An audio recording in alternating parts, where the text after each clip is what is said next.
안녕하세요. 이베스트 투자증권 염동찬입니다. 9월 25일 빠르고 간단함 빨간 시황 시작하도록 하겠습니다. 어제 뉴욕 증시 혼조세로 마감했습니다. 나스닥 같은 경우에는 하락했고요. S&P 500 지수와 다우 지수 같은 경우에는 상승세로 마감했습니다. 어제 뉴욕 증시 보시면은 이렇게 좁은 폭에서 이렇게 큰 변동 없이 이렇게 좀 왔다 갔다 하는 흐름을 보였는데요. 나스닥 같은 경우에는 그런 흐름 속에서 하락했고 다우와 S&P 500 지수 같은 경우에는 상승하는 모습을 보였습니다. 이 3대 지수가 이렇게 큰 변동을 움직이지 않았던 가운데 경제 지표라든지 이런 것들도 이렇게 교과서적으로 움직이지는 않았다라는 게 어제 뉴욕 증시 인상이었는데요. 어떤 거냐면은 달러 같은 경우에는 강했는데 시장금리 같은 경우에는 상승했고요. 그러니까 채권은 약했는데 달러는 강했다라는 점에서 안전자산 선호 현상이 나타났다 이렇게 말씀드리기는 어렵죠. 여기까지는 일어날 수 있는 일인데 달러가 강한 상황에서 원자재가 전반적으로 강세를 보였습니다. 예를 들면은 비철금속도 상승했고요. 이 유가도 상승했고요. 귀금속 같은 경우에도 같이 상승을 했죠. 보통 달러랑 금 가격이랑 동시에 상승하는 거는 이 안전자산 선호 현상이 나타날 때 이렇게 같이 강한 흐름을 나타내는데요. 어제 그렇게 보기에는 또 이제 채권 같은 경우에는 약했고 이런 걸 보면은 아까 말씀드렸던 것처럼 좀 교과서적으로 움직이지는 않는 흐름이 나타났고 이거는 이게 좁은 변동 속에서 움직이고 시장이 큰 방향성을 나타내지 않았기 때문에 이런 현상이 나타나지 않았나라고 생각을 하고 있습니다. 왜 이렇게 다들 방향성을 못 보이고 이렇게 눈치를 보고 있느냐라고 하면은 저는 다음 주에 그 정치 이벤트 있는 거를 보고 좀 투자자들이 눈치를 보고 있는 게 아니냐라고 생각을 하고 있는데요. 클립보드에서도 잠깐 말씀드리긴 했는데 다음 주 목요일 9월 30날까지 이 연방정부 임시 예산안을 통과를 하지 못하면은 셧다운이 될 수가 있습니다. 미국 정부가 연방정부가 이렇게 일을 멈추는 거죠. 사실 이 셧다운 같은 경우에는 과거에도 몇 번 이런 일이 있기는 있었는데 당연히 언제 해결될 거냐 이렇게 어떻게 협상할 거냐 이런 것 때문에 굉장히 피곤해지기 때문에 좀 눈치를 좀 보고 있는 것 같고요. 이거 같은 경우에는 아직도 어떻게 될지 제 생각에는 잘 해결될 것 같기는 한데 9월 27일부터 바로 해결되고 이러지는 않을 것 같아가지고 좀 다들 눈치 보는 상황도 이해를 가 충분히 되는 상황이다 이렇게 말씀을 드려야 될 것 같습니다.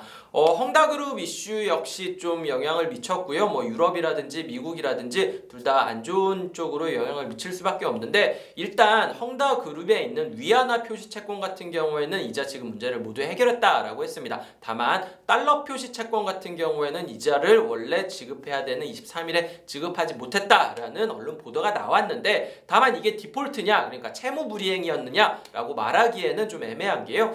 계약서 내용을 면밀히 보면은 달러화 채권 같은 경우에는 20일 이내에만 이자를 지급하면은 이거는 디폴트 선언을 하지 않겠다라는 계약 내용이 포함되어 있었다라고 하더라고요. 그만큼 완전한 해결은 아니지만 어쨌든 해결되고는 있고 또 해결이라고 하기에는 약간 꺼림칙한 부분이 있고라고 하는 게 지금 헝다그룹 사태다 이렇게 말씀을 드리면 될 것 같습니다.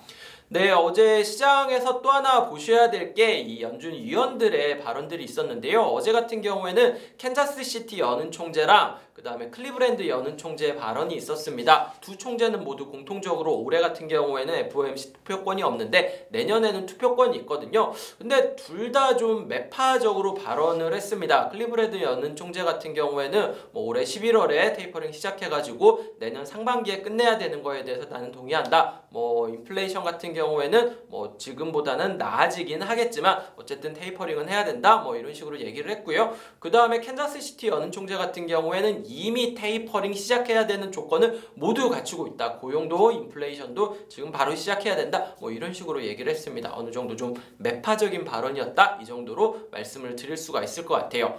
업종별로 종목별로 말씀을 드리면은요. 어제 사실 시장 자체가 그렇게 큰 폭으로 변동을 하지 않았는데 특징적이었었던 종목은 세 가지 정도 말씀드릴 수 있을 것 같습니다. 첫 번째로 매치그룹인데요. 매치그룹 같은 경우에는 그 데이팅 서비스 업체입니다. 자회사로 대표적인 게 틴더 같은 게 있죠.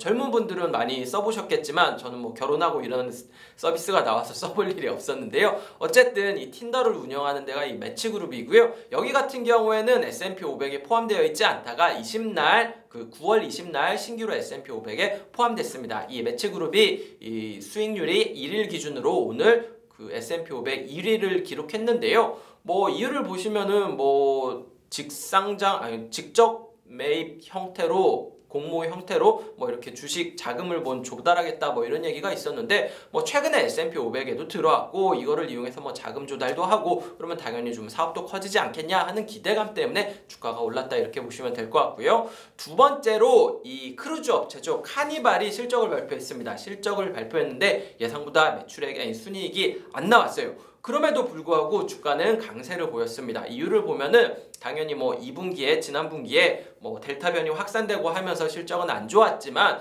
지금 2022년 내년도 예약자들이 굉장히 많다. 거의 뭐 2019년 팬데믹 이전에 뭐 이렇게 성수기 때 수준의 예약이 나오고 있다라고 얘기를 하고 있더라고요. 뭐 내년도에 해외여행 많이 갈 거고 비행기표 구하기 어려울 거다 뭐 이런 얘기 많이 하잖아요. 그만큼 카니발 예약자들도 지금 굉장히 늘어나고 있다 이런 소식에 지금은 어렵겠지만 내년을 생각한다면 확실히 주가 실적과 주가는 개선될 거다 라는 기대감 때문에 카니발 주가는 반등을 했고요. 뭐 노르웨이지안 크루즈라든지 로열 캐리비언이라든지 다른 크루즈 업체들도 같이 강세를 보였습니다. 반면에 하락한 종목으로는 나이키가 있는데요. 나이키 같은 경우에는 어저께 그러니까 목요일날 장 끝나고 이익 추정치를 이 실적 가이던스를 하향 조정했습니다. 하향 조정한 이유는 뭐 베트남에서 생산이 좀 멈춘 것 때문에 공급망에 차질이 생겼고 그 다음에 노동 비용이 올라가고 있는 게 뭐 이익률에 좀 안 좋은 영향을 미치고 있다라는 얘기를 하고 있습니다. 매출액 전망치가 뭐 10% 이상 될 거라고 얘기했었는데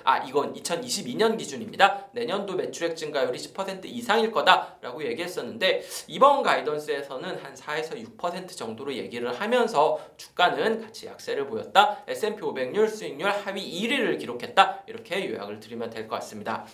네, 오늘 준비한 빨간 시황 여기까지 말씀드리면 될 것 같습니다. 뭐 시장이 생각보다 좀 재미없는 흐름이 이어지고 있는데요. 그래도 뭐 주말이고 뭐 이틀밖에 근무를 하지 않았지만 어쨌든 주말이고 하니까 다들 좀 힘내시고 뭐 즐거운 주말 보내셨으면 좋겠습니다. 날씨가 많이 쌀쌀해졌는데 저는 모기 물렸어요. 이게 아직도 모기가 있으니까요. 다들 아직은 그래도 좀 여름에 조심해야 되는 것들 뭐 먹는 거라든지 뭐 모기라든지 이런 것들은 여전히 좀 조심해야 될 것 같습니다. 오늘 여기까지 말씀드리도록 하겠습니다. 다들 즐겁고 편안한 주말 보내셨으면 좋겠습니다. 감사합니다.